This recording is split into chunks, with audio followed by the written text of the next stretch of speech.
Welcome to Catholic Mom Talks. Tonight I was thinking about people that have to go through very difficult trials.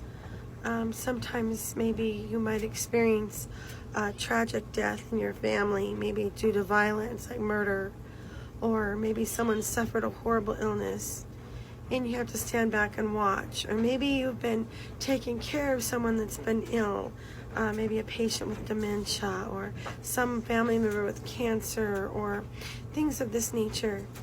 And it's so hard to understand why this is happening or for what reason it's happening. And death and suffering are part of the human condition.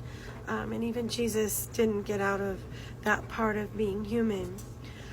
But one thing we can be assured of is that God is with us in the midst of the trial.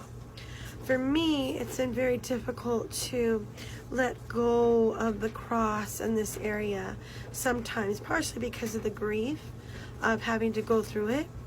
Also the guilt you feel for not being able to do, maybe not being able to take care of someone who's ill or sick, and you're pushing yourself and you're doing the very best you can, but sometimes it becomes overwhelming for you and you have to surrender and maybe allow that person you love to be taken care of by a care team of nurses, like in a nursing home, and you feel tremendous guilt because you want to be able to do it, but at a certain point you can't anymore.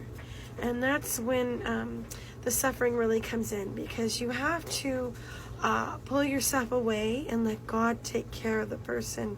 Let God take care of them and nurture them and be there for them and trust that God will provide for them. You always get the right kind of rest home, someone that's going to take good care of your family.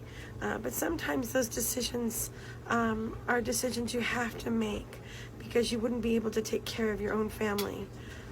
I know I've gone through that in my own life, and I regret not being able to do certain things, but humility is the truth.